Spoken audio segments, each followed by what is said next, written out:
The black raspberry pie was still warm when I pinned it against my ribs and used my free shoulder to heave open the screen door.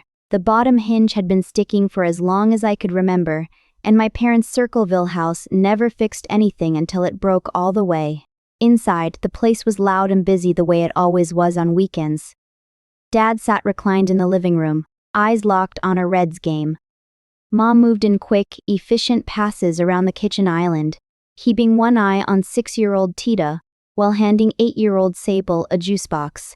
At the dining room table, Darcy stood in the white glow of a ring light, her phone mounted on a tripod as she held up a floral blouse and spoke rapidly to her live stream boutique audience. I set the pie on the counter. "I got the promotion," I said, reaching up into the cabinet for a stack of dessert plates. "Senior clinical specialist." I had accepted the offer that morning. The position meant taking over the Triangle territory, based out of Raleigh. It came with a 15% raise and a lump sum relocation allowance. My transfer date was 3 weeks away.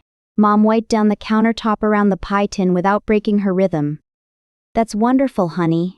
Dad did not look away from a 3-2 pitch. The air in the room did not shift. I stood there holding the plates, waiting for somebody to ask another question. Nobody did. 10 minutes later, Mom called everyone to the table. Dad waited for the pitch to finish, muted the television, and came in from the living room. Darcy was still standing at the far end of the dining table, wrapping up her live stream while the rest of us began filling our plates. I tried one more time. "I'll be moving to North Carolina on the 18th, I said. Dad looked up from his plate. "North Carolina?" Before I could answer, Darcy's eyes snapped back to the phone screen. "Oh my God, you guys, we just passed $2,000 on this live." She leaned closer to the phone, grinning. "Seriously, thank you. Thank you so much." Mom clapped her hands together. "Darcy, that's incredible." Dad turned toward her. Darcy launched into an excited explanation, half for us and half for the viewers still watching, about which summer pieces were moving fastest. A minute later, she thanked the audience, ended the live stream, and finally took her seat. I did not fight for the floor. I picked up my fork. When Sable struggled with her chicken, I reached across the table and cut it into pieces. When Theta dropped her fork, I retrieved a clean one from the drawer. I wiped a smear of spilled milk from the linoleum with a paper towel. Nobody assigned those jobs to me. I simply noticed them first, and did them. In our family, attention usually went to whoever needed something most. Darcy, 4 years older than me, had a chaotic charisma that constantly created emergencies, shipping orders, finding child care, last-minute favors. She had been raising the girls mostly on her own since her divorce. Their father worked overseas and rarely made it back to Ohio, although his child support payments arrived reliably. He had nothing to do with Darcy's boutique. Mom always focused on whoever seemed to need help the most. Dad hated conflict and usually waited for things to blow over. I paid my bills, lived alone in an apartment south of Columbus, and usually said yes before checking my calendar. Because I normally had things under control, everyone assumed I could take on one more thing. After we finished lunch, Mom cut the black raspberry pie. Sable and Dita dug into their slices while Dad returned to the living room for the next inning. I carried a mug of coffee into him and set it on the side table by his chair. "Thanks, kiddo," he said, his eyes already back on the television. As I walked toward the kitchen, I caught myself thinking that maybe I should have waited for a commercial break to announce the promotion. It was easier to blame my own timing than to admit how much the dismissal bothered me. That evening, the silence of my apartment pressed in from the walls. I sat on my sofa and typed one unmistakable message into the family group chat. Accepted the promotion. Moving to Raleigh in 3 weeks and starting the new territory there. I watched the read receipts appear. A minute later, Mom posted a picture she had taken at lunch of Sable and Theta eating slices of my black raspberry pie. Darcy followed it with a screenshot of her sales total. They had all seen my message. Still, nobody asked about the job. Nobody asked about the move. I placed the phone face down on the coffee table. Beside it sat a packing tape dispenser. I pulled my knees to my chest and cried, a brief physical release into the empty room. I didn't draft a speech or decide to cut them off. I just sat there until it passed. Then I looked at the tape and the dark phone. In 3 weeks, the U-Haul would be heading south on US 23. I had wanted them to celebrate with me. Instead, I had a feeling they wouldn't really understand that I was gone until they needed me for something and I wasn't there. During my final weeks in Ohio, the apartment slowly disappeared into cardboard boxes. My lease still had 4 months left, so part of the relocation money disappeared almost immediately into the early termination fee. What remained covered most of the truck, trailer, fuel, and the smaller expenses that kept accumulating every time I packed another room. Between handing off my local clinical accounts and organizing my inventory, almost everything I packed seemed to remind me of some favor I'd done for my family. Packing my winter coats reminded me of the 4 vacation days I had spent the previous Christmas at Darcy's kitchen table, fulfilling a backlog of boutique orders. Finding my name badge from a spring medical conference brought back the PTO day I'd burned 3 months earlier to watch Sable and Theta so Darcy could attend a retail expo in Cincinnati. And only 2 weeks before my announcement at lunch, I had driven Mom all over the shopping centers around Columbus, hunting for the exact shade of blackout curtains Darcy wanted after rearranging her guest room. I had joked in the car that day about how everyone assumed I was always free. Mom had adjusted the passenger sun visor. Darcy has 2 little ones. She needs more help than you do. I had nodded. I had let it pass as one more ordinary family favor instead of asking myself why it was always me. 3 weeks after that lunch, my apartment was reduced to echoes and carpet indentations. I loaded the last heavy plastic tote into the back of the 15-foot U-Haul box truck I had rented for the move. I hadn't issued an ultimatum in the group chat. I hadn't requested a farewell dinner or called to remind them of the date a 4th time.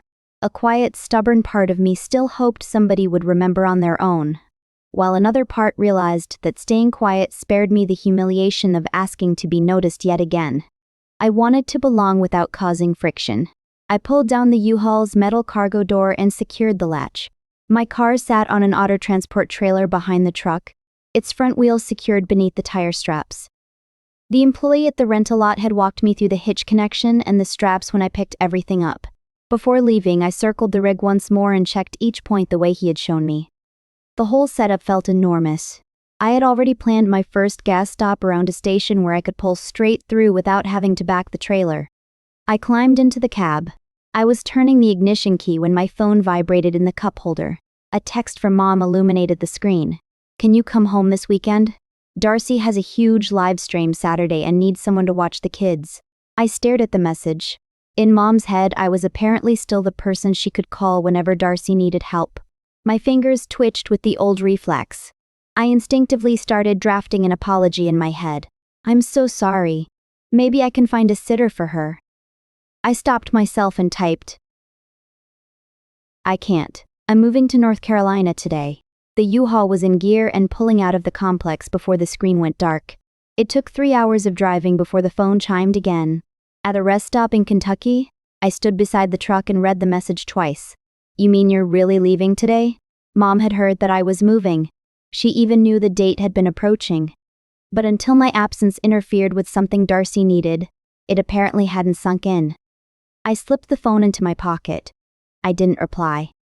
By then, I had nothing left to explain. Getting back onto the highway required more concentration than usual. With my car riding behind me, every lane change took planning, and I left far more room between the truck and whatever was ahead.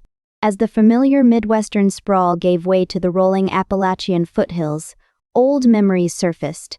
I remembered my 8th birthday, when Mom moved the party into the kitchen because 12-year-old Darcy and 3 classmates had taken over the living room to rehearse a school presentation due Monday. I remembered the empty folding chair in the auditorium at my high school graduation, Dad rushing in late because Darcy had needed a ride home after a disastrous job interview. I remembered the restaurant dinner for my first clinical promotion, sitting quietly in the booth while Dad watched the Reds game over the bar, and Mom helped Darcy compare apartment listings on her phone. By the time our food arrived, nobody was talking about my promotion anymore. There had never been one unforgivable moment, only repetition. My milestones were postponed, shortened, or quietly pushed aside whenever Darcy produced something more urgent. The tires hummed against the asphalt. Ohio was hours behind me. My new position in Raleigh would begin whether my family had caught up with the idea or not.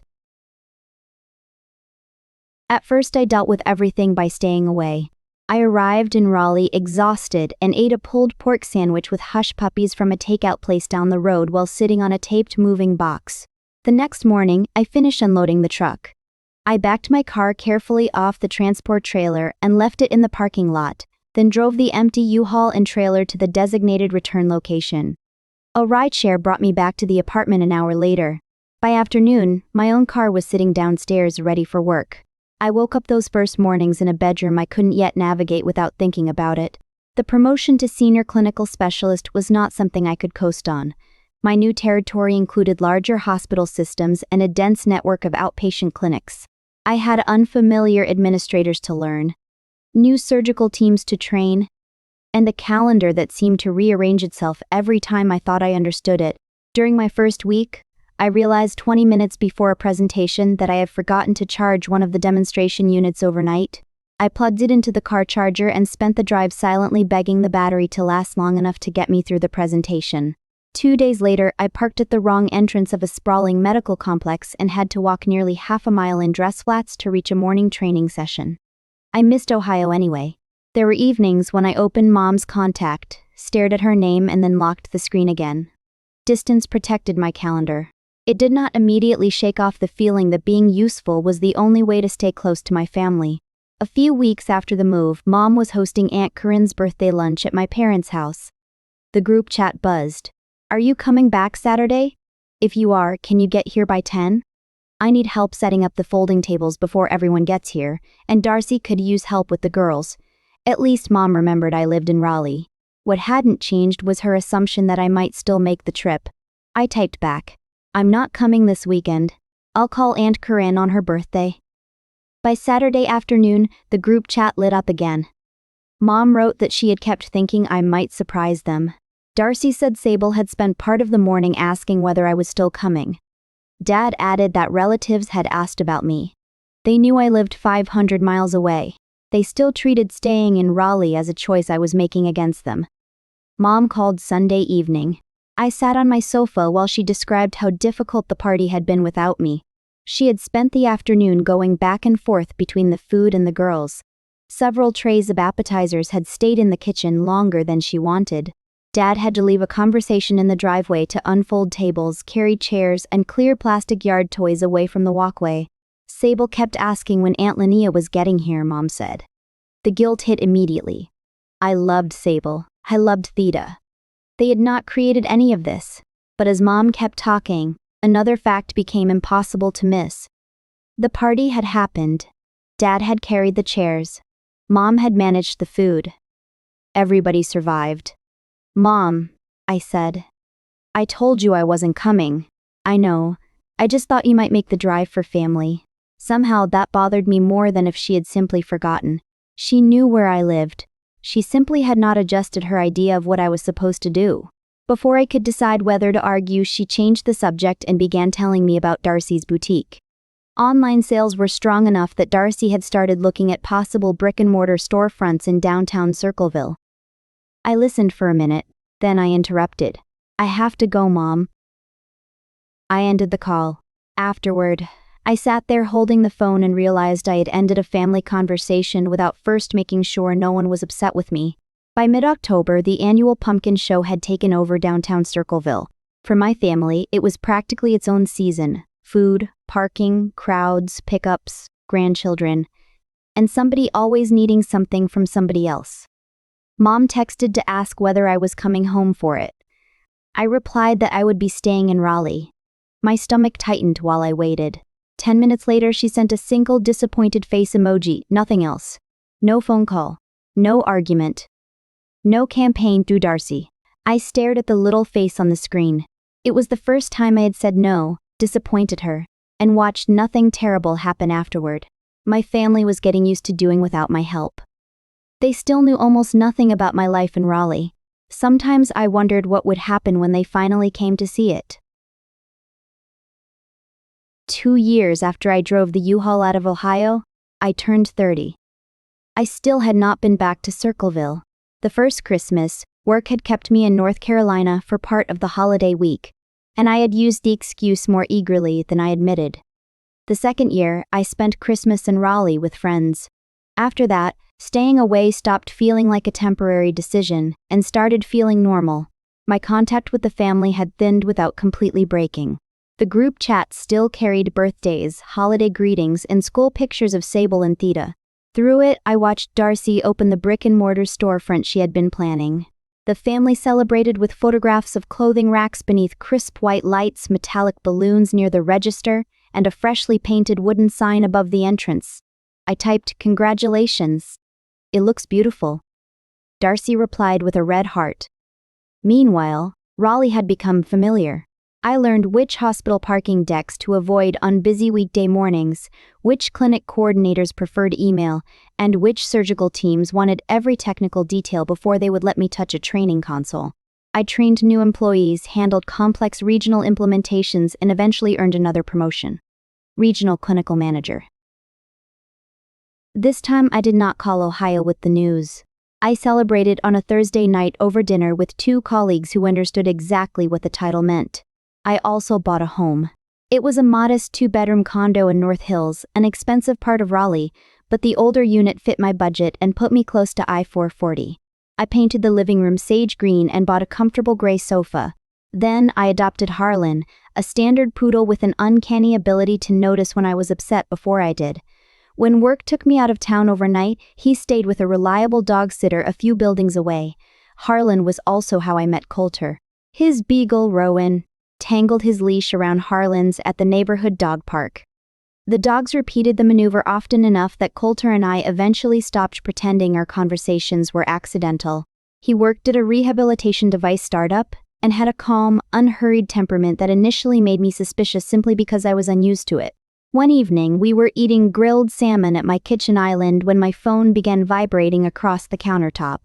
Family group chat. Coulter pointed at it with his fork. "Do you need to check that?" I considered the question. "No." "Then keep eating." So I did. I finished my dinner without reaching for the phone once. For the first time, being unavailable to my family for an hour did not feel like something I needed to apologize for. In early fall, my cousin Jovi, 22 and driving north through the Carolinas on a road trip, asked if she could stop in Raleigh. She stayed for 2 nights. We boiled pasta, drank wine on the small balcony, walked Harlan around the neighborhood, and talked for hours about her friends and the jobs she was considering after college. She did not need childcare. She did not produce an emergency. I hadn't realized how relaxing it could be to host a relative without being put to work. Before leaving, Javi took several photographs of the condo, then set a timer on her phone and took a photo of the two of us on my living room sofa. She posted a few of them online with the caption, "Weekend at cousin Linnea's new condo in North Hills. Still can't believe she bought this place all on her own." The messages started the next morning. Mom commented that I looked well. Later, Javi texted to say that Darcy had privately asked whether North Hills was expensive. A few days after that, Mom sent me a direct message. "How are you?" Darcy texted that the condo had beautiful natural light. She added that she had no idea I was doing well enough to buy a place in North Hills. By then, I had started wondering why the sudden interest in my life in Raleigh felt so different from the silence of the previous 2 years. 2 days later, Mom called. "Your dad and I were talking," she said. "We want to drive down to Raleigh this weekend. Darcy and the girls want to come too. We'll get rooms at one of those chain hotels near the highway." I sat on the edge of my bed. Why the sudden trip? It's been too long since the whole family was together. I wanted to believe her. More accurately, I wanted the visit enough that I was willing to leave room for the possibility. "I'd love to see everybody," I said. "I have some work things I can't move, but come over Saturday afternoon." Friday evening, I told Coulter the plan while we sat at his kitchen table. He knew enough about my family by then not to tell me how exciting it was. "How are you feeling about it?" he asked. "I want it to go well." That wasn't really what I asked. I looked at him. "Nervous." He nodded once. "Nervous." He nodded once. Harlan was stretched beneath the table with his chin on one paw. Rowan slept nearby. Coulter glanced down at them. "Want me to keep Harlan tomorrow?" "I don't know. 5 extra people in the condo. 2 kids. He might have a better afternoon over here with Rowan." I looked at Harlan. He had never loved crowded rooms. Probably. Coulter waited. "Do you want me around?" he asked. No. I think I need to do this myself. Okay. He did not argue with either answer. Saturday morning arrived overcast and humid. I dropped Harlan at Coulter's place late that morning with his food, leash, and favorite rope toy. Rowan appeared at the door before Coulter had even opened it all the way, tail whipping hard enough to hit the wall. Looks like somebody was expected, Coulter said. Harlan squeezed past him and immediately went looking for Rowan. I handed Coulter the food bag. He already ate. You probably won't need this until tonight. Coulter took it, then looked at me. You okay? Ask me again in 6 hours. He smiled a little. Fair. I reached for the doorknob, then stopped. Thanks for doing this. It's not exactly a hardship. He glanced toward the living room where the 2 dogs were already wrestling over a toy. Go deal with your family. I made a face. Poor choice of words, very. Good luck then. Better. He leaned in and kissed me once, quick and familiar. Call me if you need anything, he said. I will. I knew there was a decent chance I wouldn't. Then I went home. The old urge to make everything perfect came back almost immediately. I wiped the kitchen counters twice. I straightened books that were already straight. I fluffed pillows nobody had touched. I was standing at the kitchen island with a microfiber cloth in my hand when I caught my reflection in the oven door. The condo was already clean. I wasn't cleaning for them anymore. I was trying to make sure they couldn't find anything wrong. I put the cloth down. I left my coffee mug in the sink. I left a small stack of mail on the end of the counter. My walking shoes stayed beside the front door. 10 minutes later, the doorbell rang.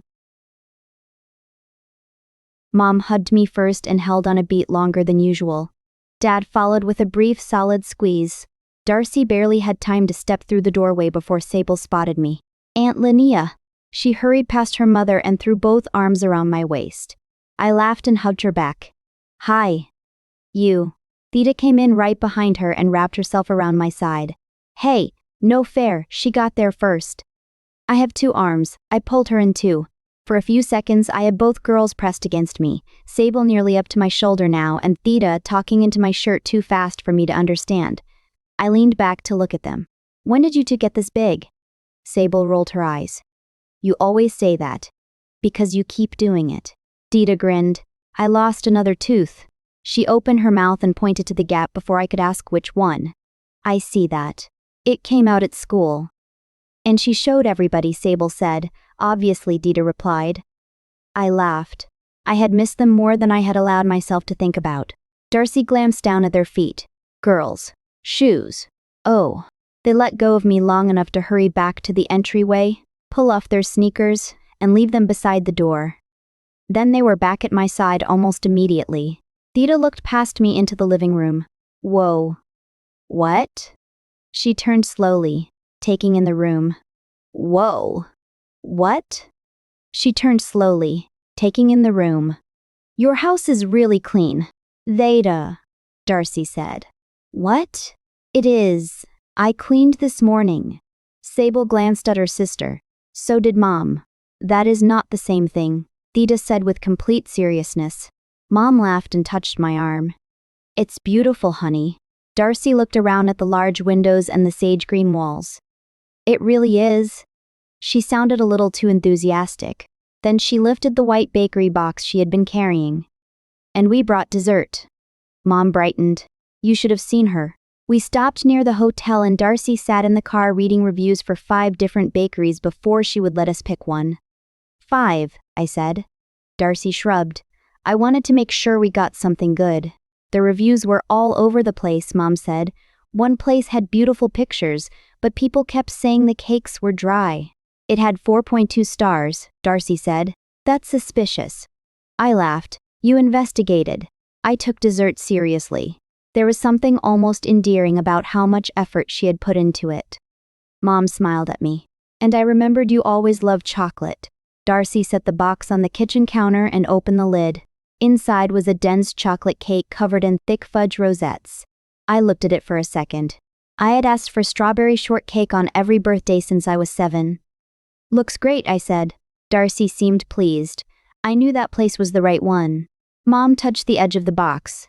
See, I still remember some things. I smiled. Thanks, Mom. Theta appeared beside me and stared into the box. Can we eat it now? We just got here, Darcy said.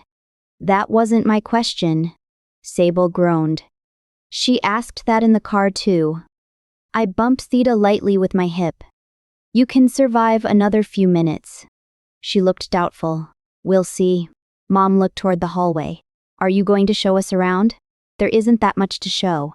The tour took less than 5 minutes.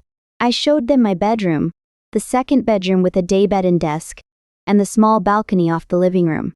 Dad paused by the windows to ask how far I was from my 440.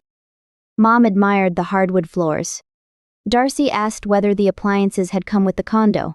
Sable and Theta followed close behind, peeking into each room with the curiosity of children seeing a place they had only heard about.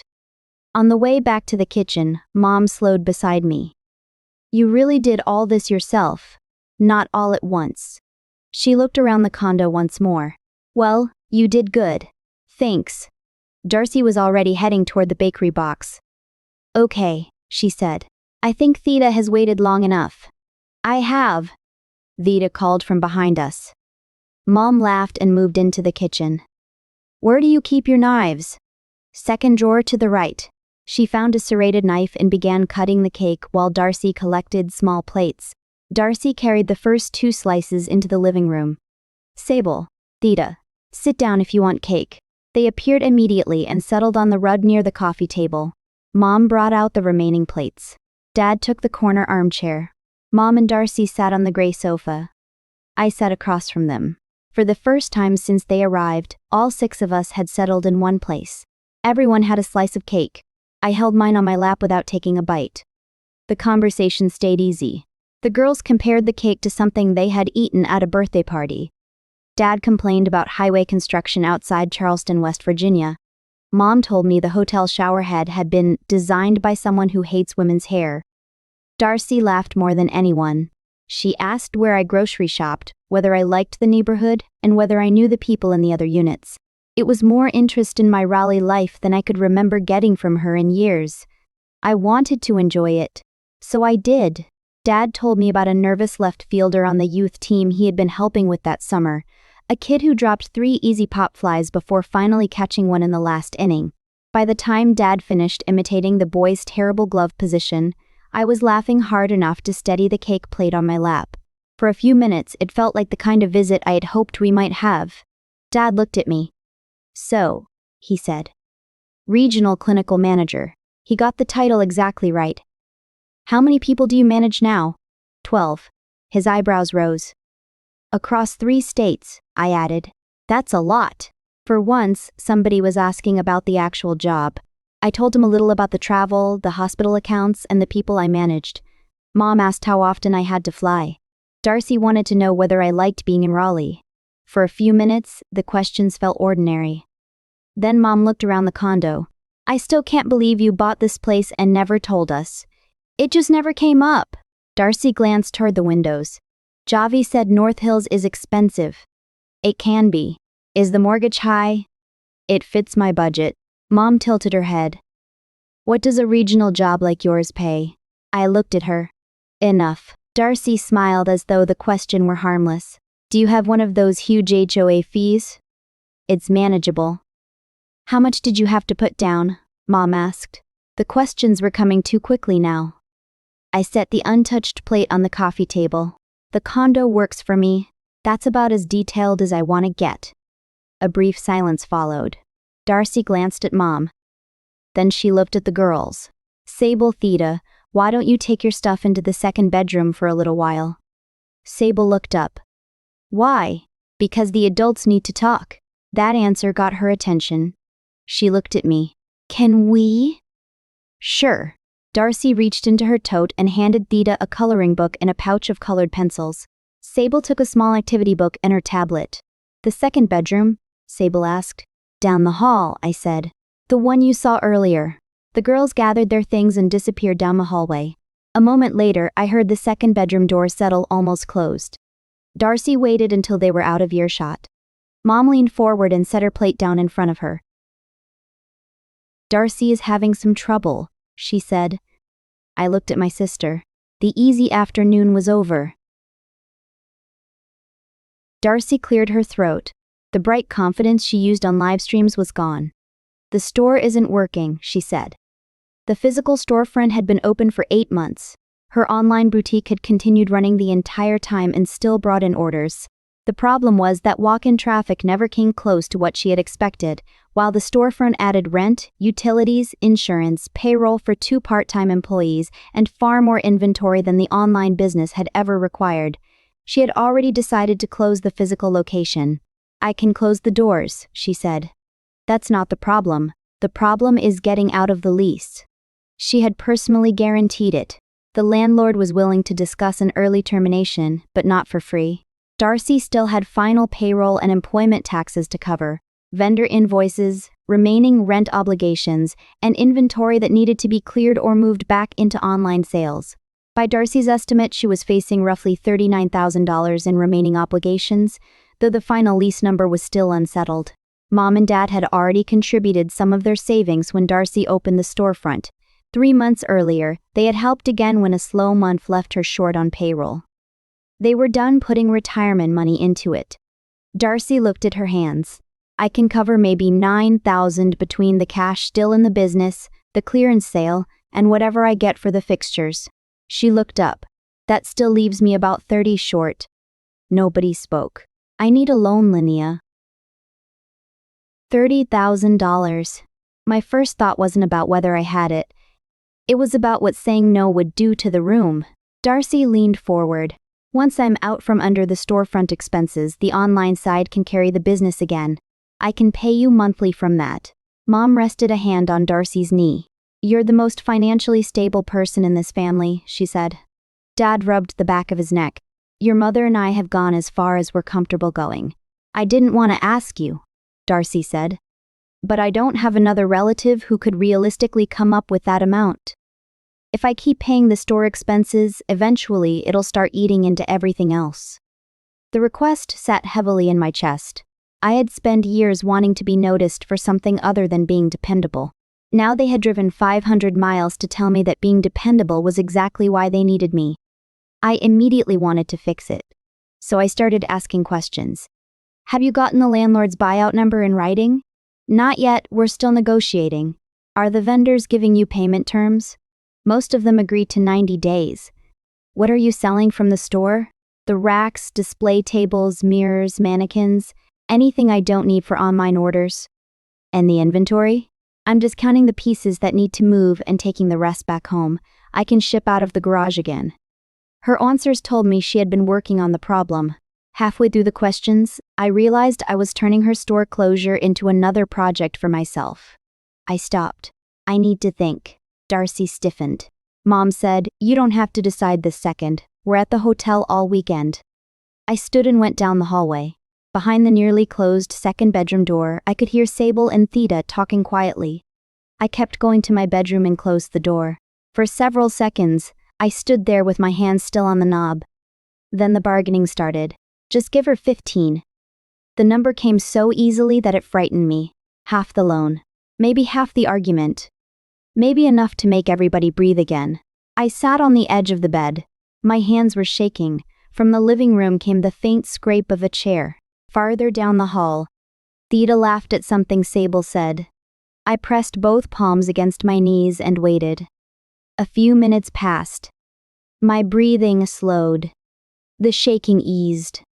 I looked at the bedroom door for another few seconds. Then I stood and opened it. Nobody was talking when I came back. Dad was leaning forward in the corner armchair, his hands clasped loosely between his knees. Mom sat perfectly still on the edge of the sofa, her fingers picking at the edge of a paper napkin. Darcy sat rigid beside her and looked up as I rounded the corner. I crossed the rug and sat down in the accent chair across from them. I looked at my sister. I've thought about it, I said. I'm not going to lend you the money. For a second, Darcy just stared at me. Not any of it, she asked, her voice thin and sharp. No. A beat passed. Her face flushed. Why? I kept my tone as even as I could. I don't want my money involved in the business, and I do not want to lend you $30,000. Linnea, it's a loan, Darcy said, her pitch rising. I'm your family. I am sitting here telling you that I am drowning, and you are just going to sit there and leave me to handle it entirely alone. The old urge came back immediately. Apologize. Soften it. Offer something smaller. Make the panic in her face go away. I didn't. You aren't alone, Darcy, I said. You already have a plan for closing the storefront. You're negotiating the lease. The vendors are working with you, and the online business is still running. I paused. You have a plan to get through this. I'm just not financing it. Mom crumpled the paper napkin in her fist. Linnea, your father and I have done a great deal for both of our daughters over the years. We have always stepped up when either of you needed us. Dad shifted in the armchair, the leather creaking under his weight. He looked exhausted. We wouldn't be here asking you this if we weren't genuinely worried, Linnea. You know we wouldn't. I helped you move into your first apartment. Darcy interjected, her voice hardening with indignation. I drove the rental truck. I carried your boxes up 3 flights of stairs in July because you couldn't afford movers. I have always been there for you. She gestured broadly around the living room, indicating the crown molding, the large windows, and the quiet comfort of the condo. I cannot understand how you can sit here, living this comfortably, and watch your sister carry almost $40,000 in business obligations without lifting a finger to help. That was what made it hard. None of them was lying. Mom and Dad had helped us. Dad was genuinely worried. Darcy really had driven that truck in the suffocating July heat and carried my boxes up 3 flights of stairs. I know, I said quietly, looking at my sister. I know you helped me. And I know you're worried. Darcy had helped me. I wasn't going to pretend otherwise. But I wasn't going to argue point by point either. My answer was still no. Darcy watched me for a few seconds, waiting for me to soften. I didn't. You were so cold, she said. The words came out quieter than everything before them. That made them hurt more. For a moment I wanted to list everything I had ever done for her as though enough evidence could prove I was a good sister. The PTO days. The shipping orders. The childcare. The errands. But nothing I said was going to make them like my answer. You're entitled to think that, I said. Nobody said anything. Still, no one got up. We sat there because none of us seemed to know what came next. Mom finally placed both hands on her knees and leaned forward. Nobody wanted this trip to become an argument, she said. Her voice trembled slightly. We drove down here because we wanted to see you, Linnea. We wanted to see your new home. Darcy only brought this up because she genuinely needs the help. But we don't have to fight about it. She forced a small smile. We can still have the rest of the afternoon. She was offering me a way back into it. I looked around the living room. The wrong chocolate cake sat on the kitchen counter. Down the hall, I could just make out Sable and Theta talking quietly in the second bedroom. Only an hour earlier, Dad and I had been laughing about a kid dropping fly balls. Looking around the room, I realized I still wanted them to stay. That was the hard part. I could keep talking. I could promise to reconsider. I could ask Darcy for paperwork, turn the problem into a project, and give everyone enough hope to make the rest of the afternoon comfortable again. But I didn't want to keep them there by pretending my answer might change. I stood. I hated that this was how the visit was ending. Mom looked up. Linnea? I walked to the front door. I do want you here, I said. But if the rest of the visit is going to be about changing my mind, then we're done for today. Darcy stared at me. You're kicking us out? I'm saying the conversation about my money is over. That is not what you just said. No. I said if you're going to keep pushing me about it, we're done for today. Mom stood from the sofa. Linnea, come on. You don't have to agree with me, Mom. I looked at Darcy. But my money, my time, and my home cannot keep being the backup plan every time something goes wrong. Darcy stood abruptly. Do you just see this whole family as a burden now? I didn't answer.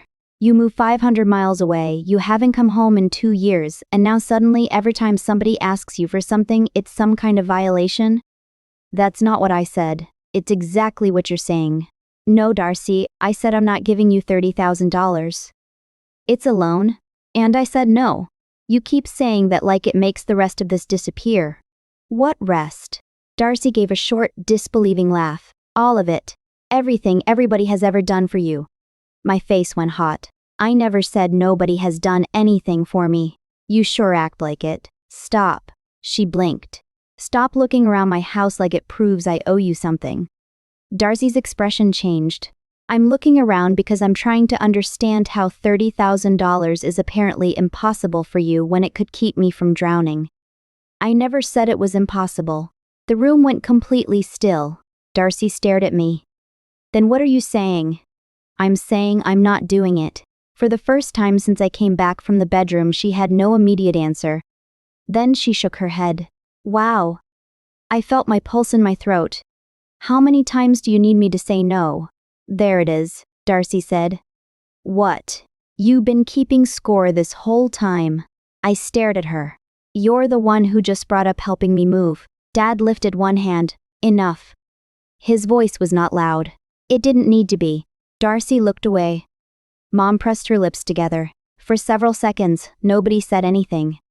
Then Mom looked toward the hallway. We should go. The words hurt more than I expected. She called toward the second bedroom. Girls, get your things, we're leaving. Darcy picked up her tote and went to the entryway without looking at me. She slipped on her shoes and stepped into the corridor. Dad sat for another second before standing. He put on his shoes more slowly. When he straightened, he looked at me. There was no anger in his face that I could see. Mostly sadness. I wish this had gone differently, he said. So do I. He gave a small nod and followed Darcy outside. Sable appeared from the hallway with her activity book tucked under one arm and her tablet in the other. Theda followed with her coloring book and pencil pouch. They stopped when they saw Mom putting on her shoes. Sable looked at me. Are we still seeing you tomorrow? My throat tightened. Nobody had talked about tomorrow since the argument began. I don't know, sweetheart. Her face fell just enough for me to notice. Then she walked over and wrapped both arms around me. I bent and humped her back. For a second, she was 8 again in my memory, sitting at Darcy's kitchen table while I helped her finish a puzzle because everyone else was busy. Except she wasn't 8 anymore. She was 10, and she was holding on to me because the adults had ruined the afternoon. Theda came over too and pressed herself against my side. Why are you sad? She asked. I looked down at her. I'm okay. It was not a very good answer. She studied my face as though she knew that. Then she hugged me anyway. Bye, Aunt Linnea. I kissed the top of her head. Bye, Theda. Sable let go last. Can I text you? Anytime. That seemed to satisfy her more than anything else had. Mom stood by the open door waiting for them. I looked at her. For a second I thought she might say something. She didn't. She simply touched my arm as she passed. Then she led Sable and Theda into the corridor. Darcy was already near the stairwell. Dad waited until Mom and the girls caught up before following. I stayed in the doorway until they disappeared around the corner. Then I closed the door. The condo went quiet. Not peaceful. Just quiet. For several seconds I remained in the entryway. I had expected relief. Instead, my stomach turned. I sat on the edge of the sofa and pressed one hand against my abdomen. My phone was still in my pocket. I pulled it out and stared at Coulter's name. Then I called. He answered on the second ring. Hey! There was a pause. I looked toward the hallway where Sable and Theda had disappeared a few minutes earlier. They left, I said. Another pause. Okay. I rubbed my forehead. It didn't go well. Do you want to talk about it? Not really. Okay. I could hear Rowan moving around somewhere on his end of the call, then the faint jingle of Harlan's tags. Can you bring Harlan back? Yeah. I hesitated. And maybe food? Anything specific? No. Okay. I'll figure something out. Coulter? Yeah. Can you stay for a while? The words came out more quietly than I intended. Sure. I closed my eyes. Okay. About half an hour later, the doorbell rang. Coulter stood outside with Harlan's leash in one hand, a 6-pack of cold beer tucked under his arm, and a paper bag in the other. Harlan pushed past him the moment I opened the door. He pressed his whole body against my legs. I crouched and buried both hands in his coat. There you are, I whispered. Coulter stepped inside and closed the door behind him.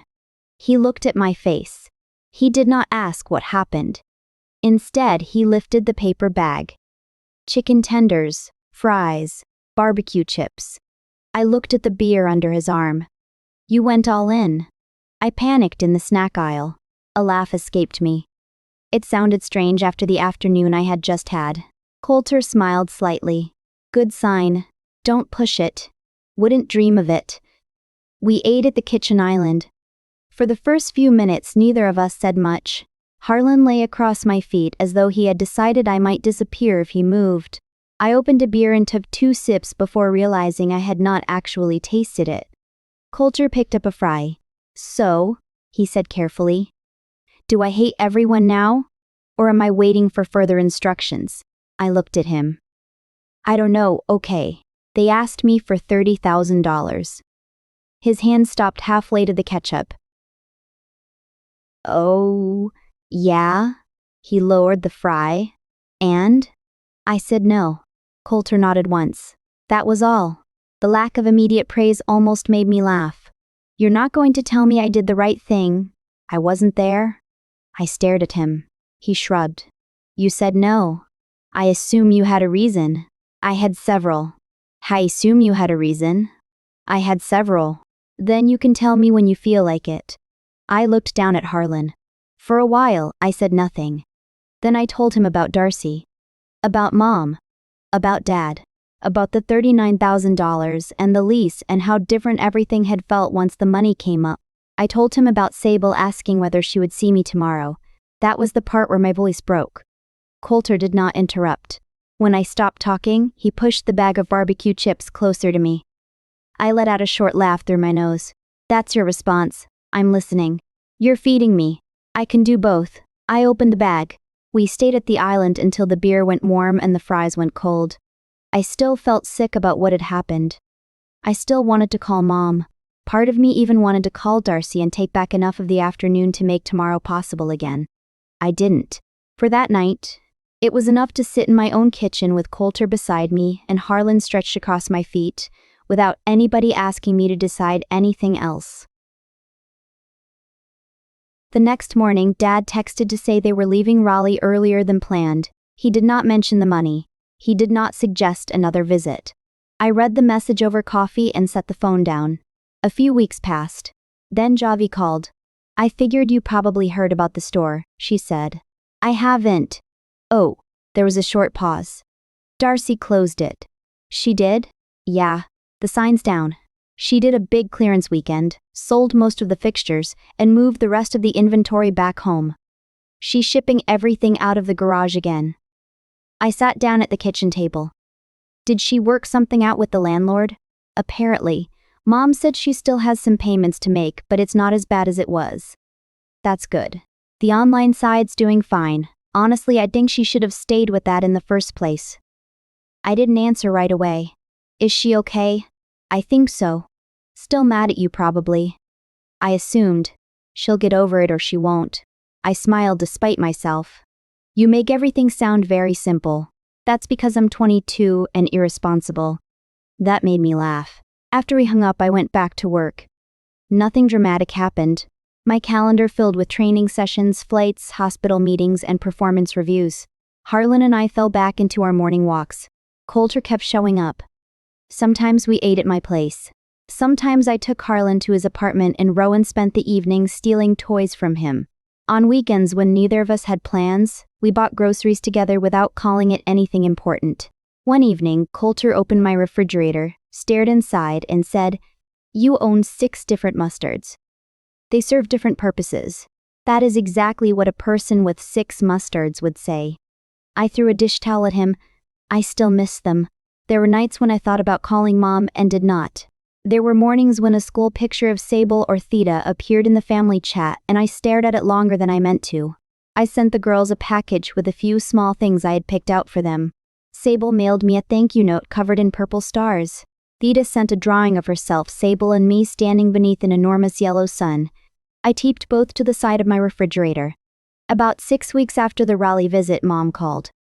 The first thing she said was, "Is this a good time?" The question surprised me. Yes. There was a pause. I've been thinking about when we came down. I waited. When we got to your place, I barely asked you about your job before I started asking about your money. Her voice sounded tired. I kept telling myself you were fine because you always handled everything.